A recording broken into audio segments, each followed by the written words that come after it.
Assalamualaikum warahmatullahi wabarakatuh. Perkenalkan, nama saya Sandra Putri Ramadhani, NIM 19059200. Di sini Sandra akan mempresentasikan atau membuat video mengenai hasil dari UAS manajemen usaha kecil. Di sini Sandra akan mengambil di PT Madini Production. Ialah sebuah perusahaan yang bergerak di bidang industri garment tekstil se-Indonesia.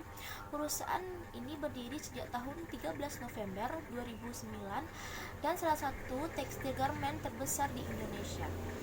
Kegiatan produksi ini dilakukan dengan skala besar-besaran dari pembelian bahan baku, proses produksi, pembuatan produksi hingga penjualan serta pendistribusian barang. Perusahaan ini mendistribusikan besar-besaran pembuatan produksi terbesar dengan beberapa yang diproduksi dari kaos promosi seperti promosi iklan, baju partai, kaos partai dan sebagainya. Yang kedua itu ambron atau disebut dengan celemek. Produksi ini untuk seragam pabrik, restoran, toko roti dan lain-lain. Yang ketiga yaitu kaos seragam. Pembuatan kaos seragam lengan pendek maupun lengan panjang. Dan yang keempat, kemeja kerja atau garmen kemeja kerja untuk karyawan atau perusahaan. Dan produksi tekstil yang berhubungan dengan garmen tekstil. Penjualan dilakukan oleh perusahaan besar-besaran agar dijangkau oleh perusahaan lain atau pangsa pasar agar penerimaan pendapatan dilakukan dalam beberapa kurun waktu tertentu. Soal yang pertama, permodalan memegang peranan penting bagi kesuksesan bisnis.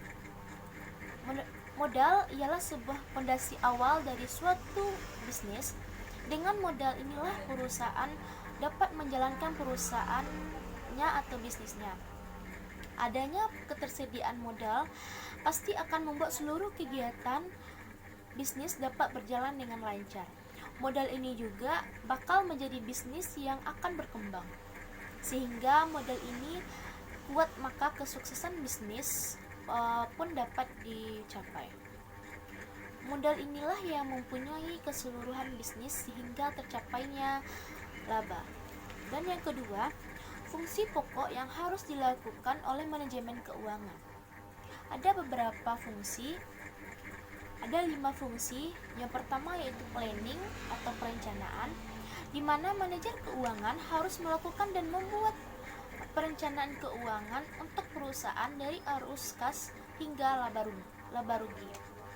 Dan yang kedua yaitu budgeting atau penganggaran. Suatu kegiatan pengalokasian dana sesuai dengan anggaran yang telah dibuat sebelumnya. Dan yang ketiga, controlling atau pengendalian. Pengendalian keuangan yang sedang berjalan atau yang sedang diproses atau yang sedang digunakan berupa evaluasi dan kontrol atas pemakaian dana agar tetap berada di jalur yang tepat dan tidak membengkang. Dan yang keempat yaitu auditing atau pemeriksaan. Memeriksakan kondisi finansial perusahaan sehingga terhindar dari penyelewengan atau penyimpangan.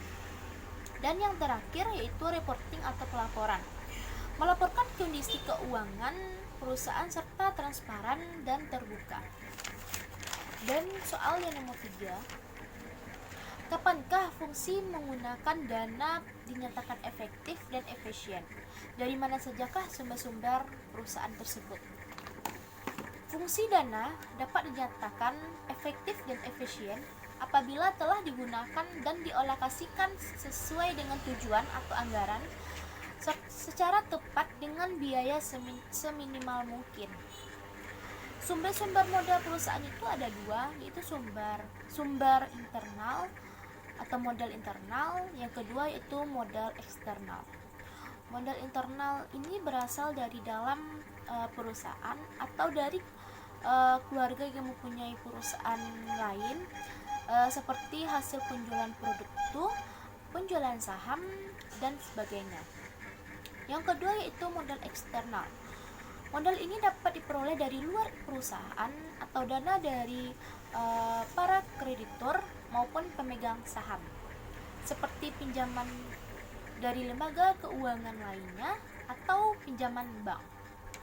Dan yang keempat, cara menentukan waktu pemegang modal kerja tersebut. Untuk menentukannya, waktu pemutaran modal kerja perlu diketahui lama waktu proses produksi, lama waktu penyimpangan barang, dan jangka waktu penerimaan barang atau pendapatan. Periode perputaran modal kerja, lama proses produksi ditambah lama barang disimpan ditambah jangka waktu penerimaan barang. Untuk PT Madani Production itu sendiri, lama proses produksi itu 10 hari, lama barang disimpan 10 hari, jangka waktu penerimaan barang 15 hari. Total semuanya 35 hari.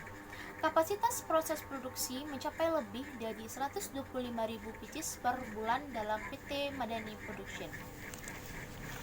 Yang kelima, mengapa modal tetap sebaiknya didanai dengan modal sendiri? Modal tetap sebaiknya didanai dengan modal sendiri karena jika menggunakan modal sendiri tidak ada membayar bunga tiap bulan maupun biaya ADM yang akan kita bebani untuk perusahaan. Jika menggunakan modal sendiri, tidak ada keharusan kita membayar pihak lain atau bank. Kemudian penggunaan modal pun tidak membutuhkan persyaratan maupun proses yang rumit, berbeda dengan modal pinjaman. Dan yang terakhir, keuntungan kredit jangka pendek dan kredit jangka panjang. Keuntungan jangka pendek adalah persyaratan untuk peminjaman lebih mudah, waktu pelunasan lebih cepat, sehingga lebih mempermudah mengatur keuangan utama, proses pencarian pun lebih cepat, dan bunga pinjaman pun lebih rendah. Keuntungan kredit jangka panjang ialah waktu pengembalian pinjaman lebih lama, aset tetap yang dijadikan jaminan masih digunakan, tingkatan bunga lebih rendah, serta arus kas lebih terencana karena perusahaan bisa dengan mudah dan presisi merencanakan arus kasnya, berapapun suku bunganya di pasaran yang ditentukan oleh perusahaan tersebut. Terima kasih, itu presentasi video dari UAS MK kali ini. Terima kasih. Assalamualaikum warahmatullahi wabarakatuh.